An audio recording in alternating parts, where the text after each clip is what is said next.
If you're starting a new job or thinking of making a career change, there are a lot of financial decisions that can and should go into your decision making. On today's Talking Sense, I've got Brian Helms from our Bryant office with me, and we're going to talk you through a crash course in everything that your financial advisor recommends you know before you sign on. We're calling it New Job 101. So I know you've had a career change fairly recently because you joined our team. So that's why I felt like you would be a good resource for this episode. But there are a few different topics that when you're making a job change really are important. So we're going to talk through those and hopefully not put you through too much trauma as you remember the job change and all of that. But let's start with the first one, which is your rollover options. If you had an employer plan and you've switched jobs, let's talk through that. Sure. We don't recommend, or typically we encourage people to roll over their 401k or 403b into something out of their employer plan. Right. And in some cases, they can just take it to the new employer. Yes. Because the 401k and 403bs, those sorts of plans are very inexpensive investment vehicles. Yes. In some cases, that's just not an option, though. Sometimes they want you to take it with you. Sometimes they don't. I know I encountered here recently, 403bs have lots of rules that I was not aware of as a new young advisor. Mm-hmm. But anyway, we navigated through that. Yeah. But there's, you just need, I think also people tend to forget about those former employer plans. And it's an important asset that you don't want to just forget about. Yes. And I call it plan spelunking, where you're just hunting around, seeing what sticks because they can't remember. And if the employer can change providers. So you may think that you have a plan with, one provider and it ends up it's actually over here at this other provider. Yes. So it can be challenging. Generally speaking, people have 4 options. There's only one that I would say we go, please, for the love of Pete, don't do. Yes. And we'll talk about it first, cashing it out. Some people see it as the cookie jar is open. I'm going to get that money. I'm going to spend it. Please, please, please understand there are penalties. It is taxable a lot of times. There's a lot that can make that a really bad decision. So you can cash it out. You can leave it behind like we talked about. The challenge there being that it can get lost in the mix, especially if you switch jobs several times. You can roll it to the new plan if it allows that. And then the last one, which a lot of people choose to do, roll it to an IRA so that you can manage it yourself with the help of an advisor. A financial advisor can help you determine what those options mean. We cannot, by law, by our training and our licensing, tell you to do one thing or another, though. It's interesting. It is interesting. Because in some cases, there are times where it's like, no, you need to do this one thing, but I just can't say that. So if your advisor is being, less than direct about what you need to do, it's probably because they're licensed and can't just tell you to do one thing or another.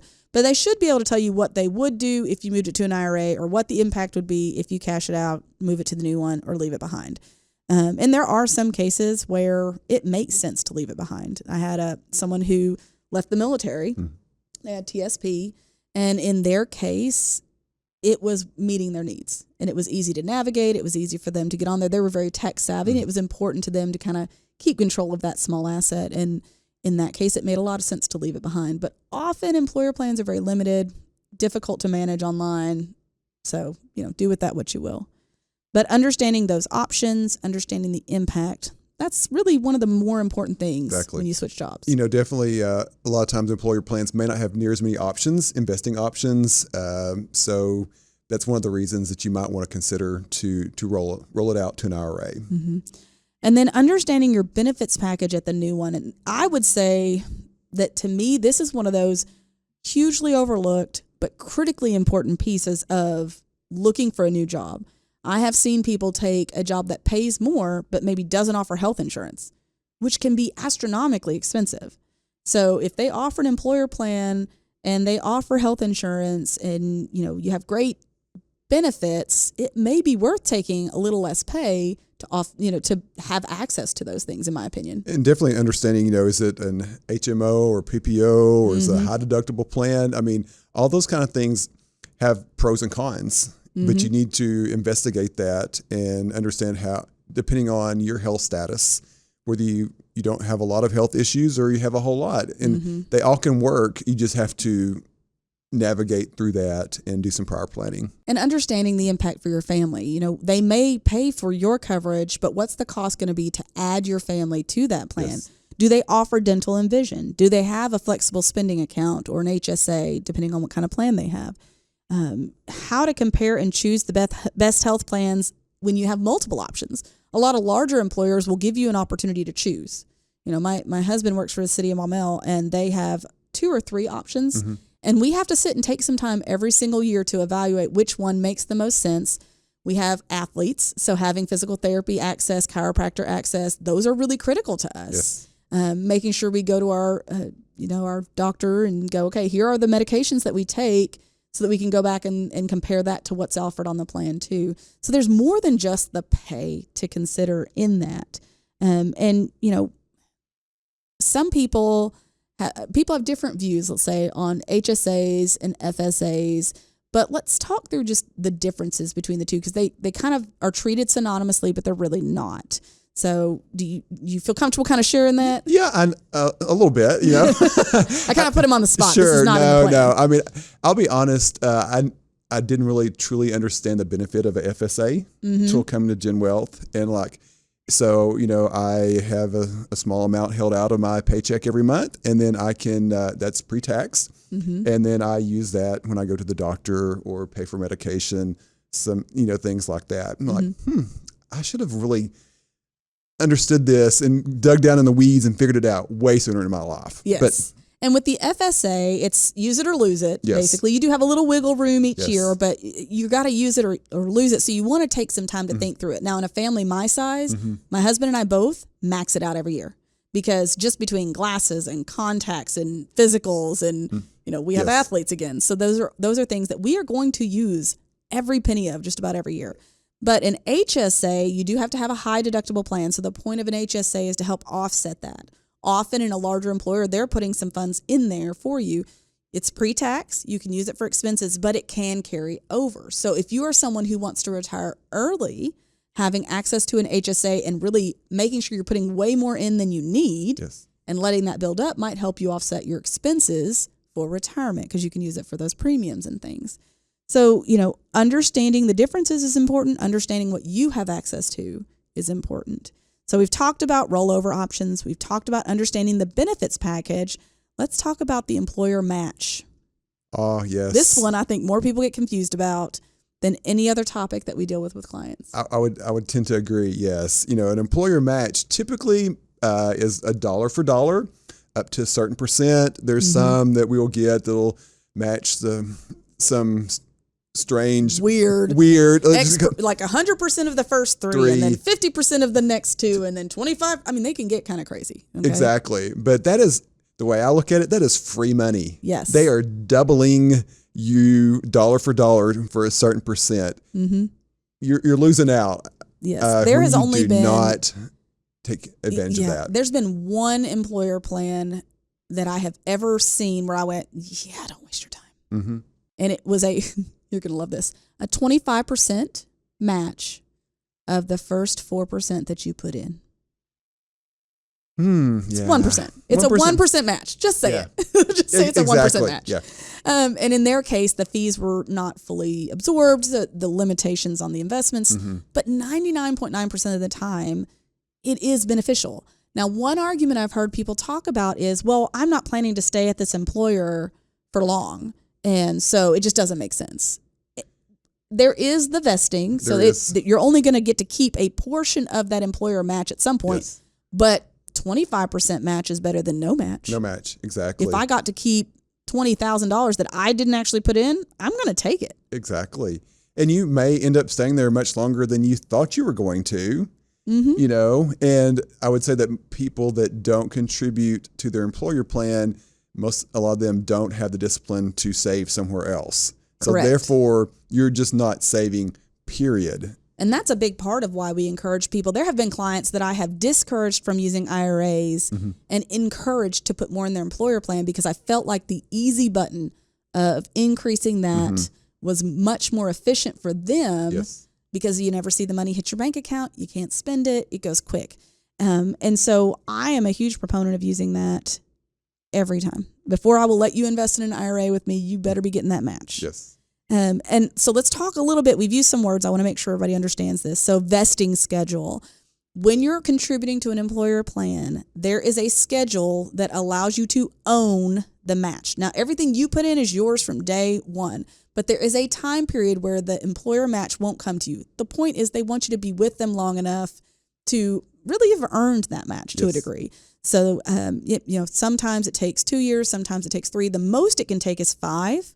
And usually it goes up pretty quick, but the last piece of it's not till your 5th year. So we're not talking about having to stay someone for 25 years before you can get that match. But as we mentioned before, if you walked up to me and you said, hey, Teresa, if you'll loan me $20 and I'm going to hang on to it for a bit, but I'll hand you back $40 when I'm ready.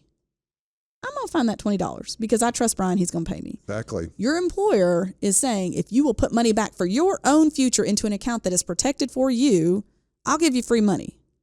I don't know any other world where people would turn that down, but people do. So please make sure you understand the match. And if you don't, because again, it can get complicated, pull that summary plan document, reach out to one of our advisors. We can help you get it. It can be some fun math sometimes. It can, but I agree that people don't understand that many times. They think, well, my employer, they're going to take care of me. There's a retirement plan out there, and they may not contribute enough to even get the match or the minimum, or maybe the employer is contributing 1 or 2% and they're not even contributing themselves. I've seen that as well, unfortunately. And then they work there for their whole career and like, okay, well, where's my retirement at? And they have this tiny little amount because they never contributed or they didn't contribute to max out the match. And there are several employers that if you're not contributing to the plan, you're not eligible for the profit sharing that they'll put in. So make sure that you understand the way the match works, any profit sharing, and if you need some coaching, reach out and get it. So kind of going back through this, we've talked about rollovers, we've talked about understanding the benefits, understanding the match. Let's talk about insurance, because I think this one is one that gets overlooked way too often. When I first started here at Gen Wealth, they had life insurance that was covered for us. It was basically a burial policy. They've increased it quite dramatically over the last few years, which has been a huge blessing. I've had clients who could not qualify for a personal policy, and the employer plan was a fantastic gift to be able to have 3-4 times their salary in life insurance when they couldn't qualify for a personal policy was huge. So that really fed into their decision to take a job. Definitely. It's important that you explore what your employer offers. And, it's not right for everybody, but a lot of times it is the right thing. And, I think we also see clients come in who need more than what their employer offers. Yes. Like, well, I've got, $500,000 of life insurance through my employer when they needed $1 million or $1.5 million. And, another thing that I encourage clients to remind them is like, well, that's great, but what if you lose that job or some illness happens and, you still need that insurance. So you need to explore something outside of just what your employer provides as well. Yes. Another area where the employer plan can be really beneficial is disability. Yes. If they offer short-term or long-term disability, those are great. Group policies are always more cost-effective. Yes. So go ahead and look into those and make sure you understand those. Some will also offer things like critical illness insurance, accidental death and dismemberment insurance. Those are all things to just look at. Make sure you do the math and decide if it works for you, but make an informed decision. Take the time to educate yourself. I think we're a little passionate about education here, just a little bit. But if you don't understand it, get some resources and teach yourself. Some other things to consider in general is emergency fund. We're always going to bring this one up. If you're thinking about switching jobs, you need some margin. Exactly. You don't want to quit one job without an emergency fund. Just, there's going to be a period of time where you may need to do COBRA coverage at the last employer, because there's usually a gap between when you start a job and when you're eligible for their health insurance. So you want to make sure you're ready for that. Look at your budget. Make sure if you're moving that you understand the cost of living where you're going. Make sure that you're managing the debt. Yes. I know it feels like a broken record a little bit here, but if you want to be truly successful financially, you've got to really understand the impact of debt, the impact of budgeting, savings, and then make sure that you're investing for your future. So there's some concepts to consider if you're looking at a new job. It's time for our 2 cents. So I'm going to let you go first, Brian. Okay. I would say my 2 cents is, be sure to understand your employer plan, understand that match, and get as much of that match as you can. And if you can't get it all initially, every time you get a pay increase, up your match. Perfect. And if you'd like some more information about just how to really become financially independent, we have a document that we can send to you for free. It's called 6 Keys to Financial Independence. To get a copy of that, you go to getreadyforthefuture.com/keys, or you can text KEYS to 501-381-5228. Again, it's all about educating yourself and setting yourself up to win. Thank you guys so much for joining us today on Talking Sense. Thank you, Brian, for joining me today. You guys have a fantastic week, and we'll catch you next week. Thanks for listening to Talking Sense. And if you like what you hear, make sure and subscribe to the podcast to get all the newest episodes. The Jim Wealth team is available to you 24/7 at info@getreadyforthefuture.com or by calling our offices at 866-653-PLAN. That's 866-653-7526. And while we like to have fun here, we're also financial advisors, and that means disclosures. You should personally consult a financial advisor before making any investment, and no strategy can assure success. Securities offered through LPL Financial, member FINRA SIPC. Investment advice offered through Independent Advisor Alliance. Independent Advisor Alliance and Jim Wealth Financial Advisors are separate entities from LPL Financial.